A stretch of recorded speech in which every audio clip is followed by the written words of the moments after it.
প্রিয় দেশবাসী, আমি আপনাদেরকে একটি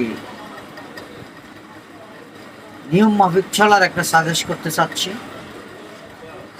বাংলাদেশে যারা আমরা এখনো বাস করছি,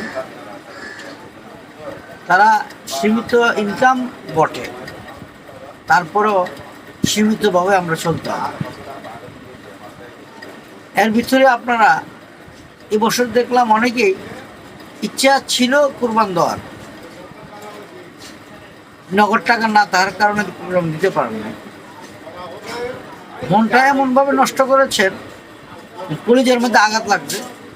আসলে এটাই বাস্তবতা, যা ইসলাম ধর্মের জন্য আমরা অনেক প্রাণ, মনে প্রাণে আমরা ভালোবাসি। ধর্মকে না দিতে পারলে, ইসলাম ধর্মের একটা আবাদত না করতে পারলাম, মনে দুঃখ পাওয়ার কথা, এবং আমরা দুঃখ পেয়ে যাই। এই দুঃখ যাতে না পাই, সেই হিসাবে আমি আপনাদেরকে 2-4টি কথা বলার জন্য আসছি। আমার কথাটি আপনারা যদি গুরুত্বপূর্ণভাবে নিয়ে নেন, তাহলে ইনশাল্লাহ আর কোনো সমস্যা হবে না। দেখেন, কুরবান বড় দিতে হবে এমন কোনো কথা না।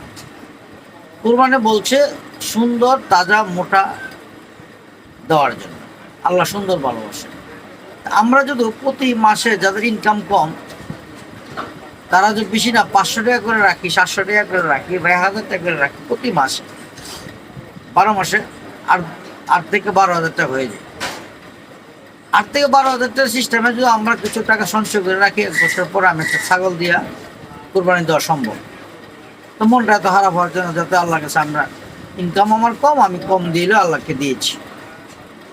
আল্লাহকে, ইসলাম ধর্মের সমস্ত আনুষ্ঠানিক আমরা গ্রহণ করেছি, মনটা ফ্রেশ থাকে, নতুবা মনটা ভেঙে যায়। মন হইলে আসল জিনিস। অনেকেই বলে যে কোরবান সুস্থ হওয়ার জন্য কোরবান দিচ্ছে। এই কথাটা বলে একমাত্র যারা কোরবান দেওয়ার চিন্তাও করে না। কোরবান তো দেয় না, যারা চিন্তাও করে না, তারার মুখ দিয়ে এই ধরনের কথা আসে। আসলেই গোস্ত সারা জীবনই বাংলাদেশে পাওয়া যায়, সবসময় আমরা গোস্ত কিনতে পারি। কোরবানির সময় তো ওগুলি টাকা দিয়ে আমরা কোরবান দেওয়ার কোনো যুক্তিগত নেই। একমাত্র কোরবান দেওয়া হচ্ছে আল্লাহর নামে, আল্লাহকে খুশি করার জন্য। আমরা এটা ইসমাইল আলাইহিস সালাম, ইব্রাহিম আলাইহিস সালাম আল্লাহকে খুশি করার জন্য এই ব্যবস্থাটা করে গিয়েছেন। ওখান থেকে আল্লাহর মহব্বতে আমরা পশু কোরবান পেয়েছি। তাই পশু দিয়ে আল্লাহকে খুশি করার জন্য আমরা চেষ্টা আছি। আল্লাহকে খুশি করতে পারলে আমরা বেহেশতের একটা আশা করতে পারি, উপহারের একটা আশা করতে পারি। আমি যেই কারণে আসছি, প্রত্যেক ভাই বোনদের, বেশিরভাগ মেয়েদেরকে উদ্দেশ্যে বলবো, দুজনে মিলে, ছেলে মেয়ে দুজনে উভয় মিলে, স্বামী স্ত্রী দুজনে উভয় মিলে আপনারা যদি একটা ডিসিশনে যান, প্রতি মাসে 1000 টাকা যেভাবে হোক এটা বের করে ফেলুন, পারবেন। যারা একটু ভালো চলেন তারা 2000 টাকা করে রাখেন, যারা একটু ভালো ছিলেন 3000 টাকা করে রাখেন। ইনশাল্লাহ দেখবেন 3-36,000 টাকা যে কোনো সময় আপনার একটা ঘুরে নিয়ে আসতে পারেন। এটা আপনার মাথায় রাখতে হবে। আমি বলছি, আপনারা শুনবেন বা শুনছেন না, এটা আপনাদের ব্যক্তিগত ব্যাপার। আমার মনে হয় এটাই আমাদের বাংলাদেশের গরিব মানুষদের জন্য এটাই ভালো। কারণ আমরা এমন গরিব নয়, কিন্তু আমরা ওই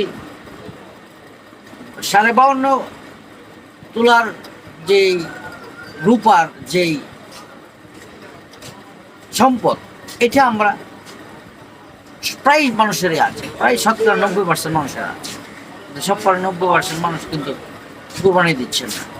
তাই আমি আপনাদেরকে বলবো, দয়া করে আপনারা এই আমার সাজেশন যদি গ্রহণ করতে পারেন, কারোর মনই নষ্ট হবে না। প্রিয় ভাই ও বোন, আমি আপনাদেরকে এই কথাটা বললে 2টা জিনিস লাভ হচ্ছে। ধর্মীয় আপনার উৎসাহিত পাচ্ছে, আপনার নিজের মন মানসিকতা ঠিক থাকছে, আল্লাহকে খুশি করতে পারতেছেন, ছেলে মেয়েও আনন্দ পাইতেছে। অল সাইডে আপনার লাভ। সবাই ভালো থাকবেন, আমার জন্য দোয়া করবেন, আমি আপনাদের দোয়া করি। আসসালামু আলাইকুম।